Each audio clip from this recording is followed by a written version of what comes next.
Just let you know that we're live, okay? One moment. Thank you. We're live, Chair. Thank you very much indeed. Good evening all and welcome. Tonight's, sorry, let me start again. We've got our agenda tonight.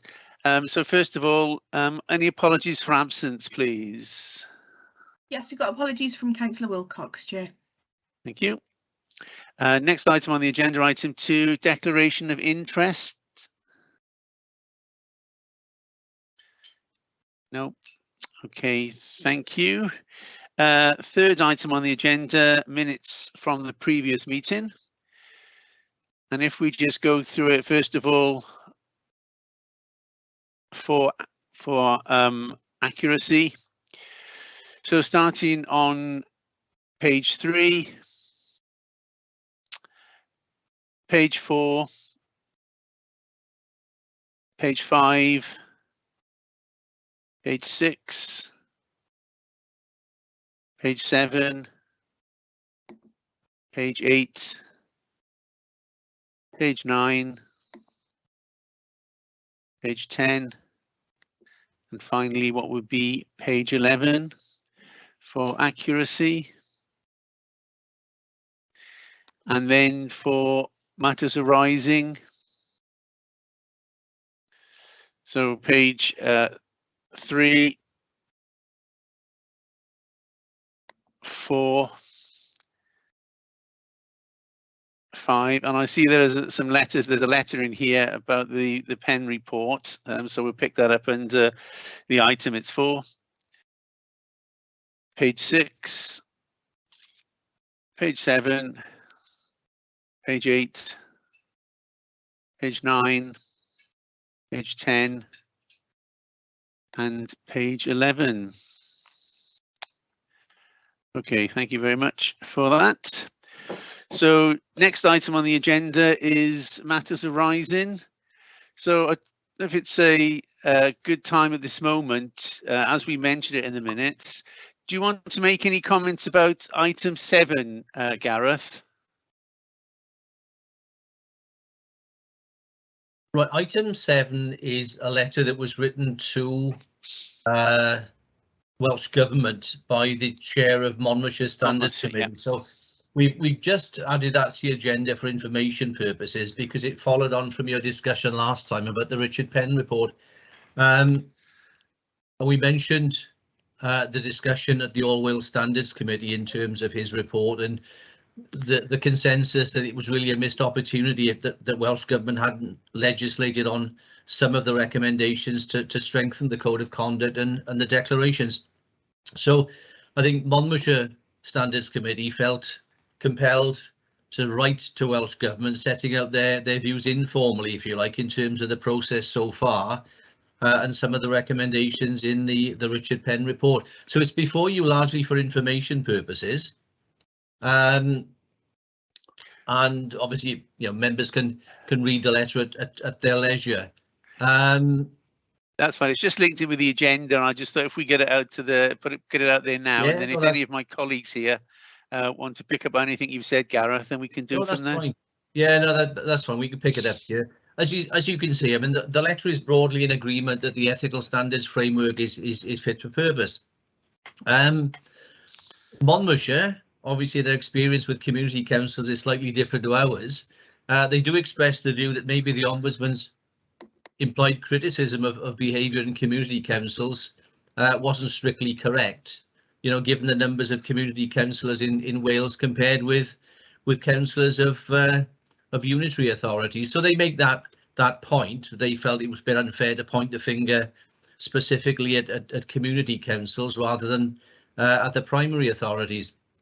The other point that they make, and it was something that did come up, I know Jill will be aware of it, having attended the All Wales Standards Conference, was the concern about all complaints being referred to councils for local resolution first in future before going to the Ombudsman.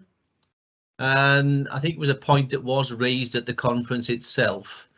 And the concern was the onus that would place on monitoring officers, investigating officers, and indeed standards committees within councils.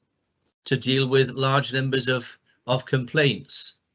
And also reiterating the fact that the Ombudsman system in Wales has that degree of independence that really is important in terms of any investigatory process. So, I think whilst they agreed that the recommendations from the Penn report were generally to be welcomed and enacted by Welsh Government, they did have that one concern about how that would work in practice and whether too much was then being shifted back onto the local authorities.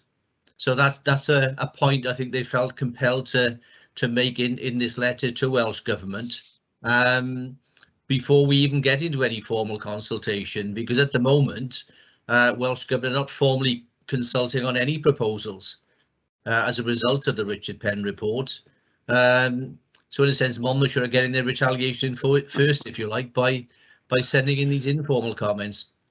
But yeah, I thought it might be of interest to the committee, following on from the debate at the last meeting about the recommendations and the way forward in terms of the ethical framework. Yeah, thank you, Gareth. And you're quite right. We'll have quite an interesting debate about that. Jill, any thoughts from yourself in relation to the letter and what we discussed? Yeah, I mean, it's no surprise to see, those comments. I think, particularly from the Standards Conference, that was the feedback. Monitoring officers have got enough to do, haven't they, really, before having to take on more additional tasks as well. And monitoring officers, they're front line to start off with, so they, it puts them in a very difficult position, I think.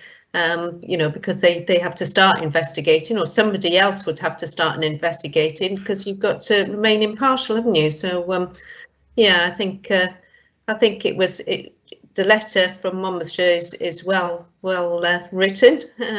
Whether or not they will look at it now before it comes out for consultation, we would hope so, because I think it's an important point and it needs to be looked at. Thank you, Jill. Any evening, Kerry? You're on mute. Councillor Hurain? I am trying to raise my hand, but it doesn't seem to be working. No problem. Could I just say, from Newport members' point of view, I came onto this committee 5 years ago, and along with Councillor Herbie Thomas, who'd been on it for about 15 years.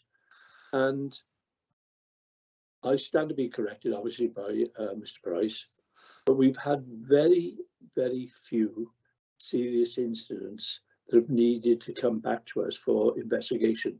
One in this current term, obviously, we had to take action on, but generally, it shouldn't be too onerous a duty on the monitoring officer to weed out some of these complaints that are often spurious. And as I say, I think it speaks for itself that there's only one time in the last 15 years that a complaint has been of such seriousness that it's needed to come back to us. But please, Gareth, I'd like to be led by you on this.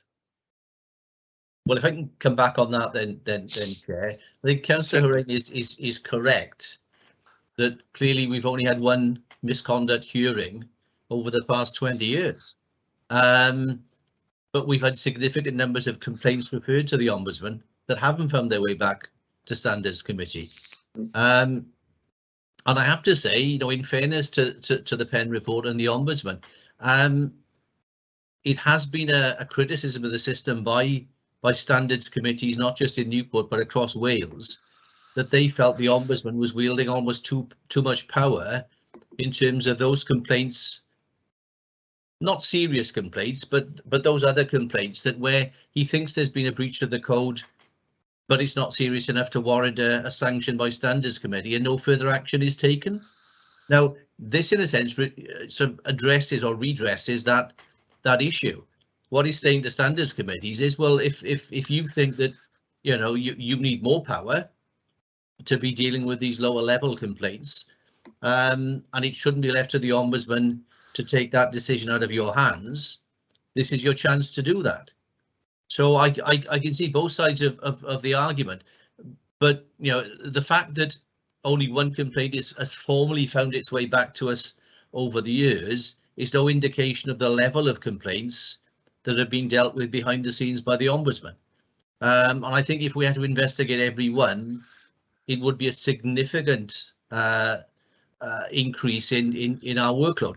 That said,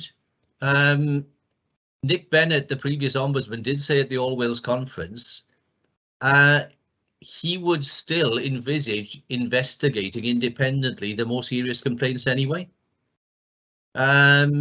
So I must admit, I'm sort of fairly ambivalent about this. I can understand Monmouthshire's position if we as Monmouthshire's as monitoring officers had to investigate every complaint ourselves. But the way it seemed to be working was that it wouldn't be dissimilar to what we've got now, with the more serious investigations still being referred on to the Ombudsman. It just gives us the chance, if you like, to look at it first locally before passing it on, rather than rely on the Ombudsman to refer something back to us. So it's a change in process to me, rather than the nature or the extent of the investigations involved. Thank you for that, Gareth. Councillor Hullane, anything else from yourself? No, I would say I'm happy to be led by Gareth on this. I'm really ambivalent to it, because it's for you as independent members that the real workload's going to fall, whichever way it goes. So I don't know if the chair and Gareth will draft a letter back to them with basically the views of this committee, if indeed there are any substantial views. Thank you for that, Catherine. I mean, it's not a letter that's there for voting on or anything. As Gareth said, it's just put it in there for information. So it's just a chance to air our thoughts. Richard, you got your hand there? Yeah, I was just going to say, I think the devil in this is going to be in the detail, in the actual process, as Gareth says, and presumably Welsh Government, when they bring forward proposals, will have a chance to look at the detail and actually comment at that stage, because it's hard at the moment with the proposal as it stands to understand how it might work. So I think really we need to see the detail behind it to see if it is workable. Thank you, Richard. Yes, and Kerry, have you got your hand? Have your hand up or not? Sorry, I can't. No. Okay, sorry. In that case, just on that point, Chair. Sorry. Yeah, no, please. Yeah, in response to Councillor Hullane, I wasn't suggesting that you need to send a response or formulate any comments at this stage. I think taking Richard's point on board, the devil is in the detail. What Welsh Government officials did say is that if and when they had anything substantive that they wanted to consult standards committees about, then they would embark on a formal consultation exercise. So my feeling is we keep our powder dry for the time being. We wait and see what comes out of the Penn report and any Welsh Government consultation, and then we formulate any comments at that time. Yeah, I'd be quite happy in supporting that. As you say, it was just put there for information, and I think it's had a good airing on that. Anyone, any other thoughts or comments before we move on to our next item? Thank you for bringing that to our attention, Gareth. Anyway, it was a good read and did link in with what we did talked about last time. So item 5 on the agenda is Chair's announcements, and I don't have any announcements, so we'll move on to item 6. And back over to you again, Gareth. Complaints. In terms of the update on complaints, Sam has sent out with the agenda 2 Ombudsman decisions, if you like, on some of the outstanding complaints. So I think we mentioned last time there were a number of complaints outstanding involving community councillors. Well, we've sent out with the agenda copies of the public decisions that the Ombudsman has issued. I mean, he's not investigating either complaint. So there's nothing further for the committee to do, but what he has sent round, obviously on an anonymous basis, but referring to the community councils, just an outline of why he came to those decisions. And what you have before you is what will appear on the public website in terms of the outcome of these complaints. So they're very much there for information again, unless anyone has any questions on it. As you can see, I mean, the one involving the Llanfacus councillor, he didn't investigate because he felt the behaviour wasn't serious enough in terms of showing respect and consideration for others. It looks like the community councillor concerned has a bit of an altercation with a tree surgeon acting on, cutting down trees on some adjoining land, and probably had some sort of fairly heated discussion or debate with the tree surgeon, hence the complaint. So yeah, the gist of it appears to be that there wasn't sufficiently serious behaviour to constitute a breach of the code. But it looks like the Ombudsman will be writing to the community councillor concerned just to remind him about, how he should speak to other people, even if it's outside of council meetings. So that was the one thing I think from that particular report. Thank you very much, Gareth, for that. Any questions on that one, or? Yeah, so any questions for Gareth before we move on that one? And over to the other one, Gareth. Okay, the other one is a councillor from Bishton Community Council. It's a shame that John's not with us this evening, because he could probably shed some light on this one, because it relates to the former clerk by the looks of it, and some allegations again of disrespectful behaviour, a failure to show respect and consideration, and a failure to disclose an interest in terms of what seems to be a settlement agreement in terms of the employment of the clerk concerned. But again, the Ombudsman didn't consider any of the allegations to be serious enough to warrant any further investigation. I think there was a potential breach in terms of failure to show respect and consideration for the clerk, but he didn't think it was in the public interest to pursue that any further. He didn't think that the allegations of conduct were serious enough to constitute bullying or harassment. It looks like there was some procedural irregularity there in terms of not declaring an interest in the matters being discussed at the community council in terms of the clerk's position. But it looks like the member concerned is no longer a member of that particular community council, and therefore it's not in the public interest to pursue it any further. So again, no further action required, but maybe some lessons to be learned in terms of how community councillors behave and their respect and consideration for others. It was it did make an interesting read in relation to, these are behaviours of adults, and you should think we should be a little bit further down the road with that. Obviously not on there. Thank you for that, Gareth. Any questions on the second one for Gareth, or any comments? Thank you very much indeed. So moving on. Just in terms of complaints generally, we've had 2 further complaints since last time, both of which involve city councillors. So you can add those to your list of outstanding complaints with the Ombudsman. The one I don't think anything will happen in relation to, because it's a councillor's involvement on one of our joint venture companies. Seems to be somebody who's raised an issue about a conflict of interest there. Well, for my part, I can't see there's any issue there, or that the councillor has breached the code. He's appointed to this joint venture company to represent the council. So, and it's declared in his register of members' interest. So I really don't see where that complaint is going. But if the Ombudsman looks any further into it, we'll update you, obviously, as the complaint is ongoing. Thank you. The second complaint is one that the council has referred itself. So I have to be fairly circumspect about what I say about that one.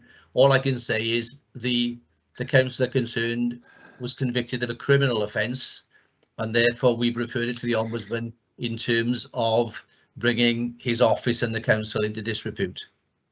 So again, we'll let Yeah. you know that Thank one you, Gareth. Yeah. that one transpires. And obviously we appreciate what you can and can't say on that under the circumstances. So thank you for But that. they will come back to you, and clearly, you know, as I've made the complaint on behalf of the council, I'm conflicted anyway. It's a shame Liz Bryan, who's my deputy, is dealing with the ombudsman in terms of the single point of contact. So we've got those internal Chinese walls going, if you like, in terms of that separation of roles. So had Liz been here, maybe she could have given you a bit more information. But at the moment, I think that's all you need to know. And we'll just wait and see what happens with the investigation. Lovely. Thank you for that, Gareth. Thank you. Moving on then to item 7, which was the reply to the Richard Penn letter, and we looked at that earlier on in the meeting. So item 8 for us is the date of the next meeting, which is the 14th of July 2022 at 5:30. So on that, sorry, Gareth. Before we move on, Shed, I mean, obviously this will be the last meeting before the elections.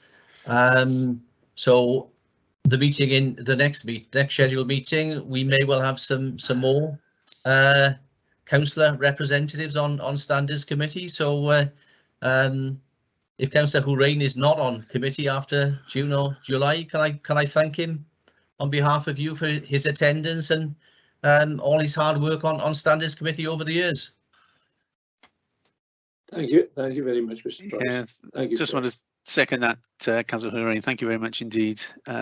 Before you finally go, Chair, just one final thing on the member induction training that we mentioned last. I'm sorry, I should have brought this up under matters arising. We've scheduled in now the morning of Monday, the 16th of May, for the ethical standards training for the new intake of members. So if you'd like to pencil that in your diaries, yeah, it will take place as a face-to-face workshop in the council chamber. I know Anne and Sam are looking at the technology to see if members who can't attend in person can dial in remotely. So we might be able to do a hybrid training session on that one. But most of the members we will invite into the council chamber to deliver that training. If yourself or your deputy was available that morning, yeah, certainly, in person or indeed remotely, if we can set up the technology, then you know there's a session, a very small session on the role of standards committee. So if either of you would like to say a few words about that, then you'd be very welcome. That's lovely. Thank you, Gareth. I'm just having a quick look. I'm not going to keep anyone any length of time. Did you say the 16th? Monday the 16th in the morning. Yeah, I will put that in my diary now. And if Kerry, if you put that in just in case anything happens to me or anything happens to that date from a work perspective, that would be great. Thank you for that, Gareth. Look forward to that one. And on that note, we've got the date of the next meeting. I think all that remains is to wish you a happy Easter. If you're not going off anywhere, enjoy the break, and I may I'll possibly see Gareth and Anne and Sam on the 16th. Other than that, I will see you all at the next meeting in July. So have a good Easter, everybody, and thank you very much indeed. Thank you. Thank you. Good night. Thank you all now. Bye-bye.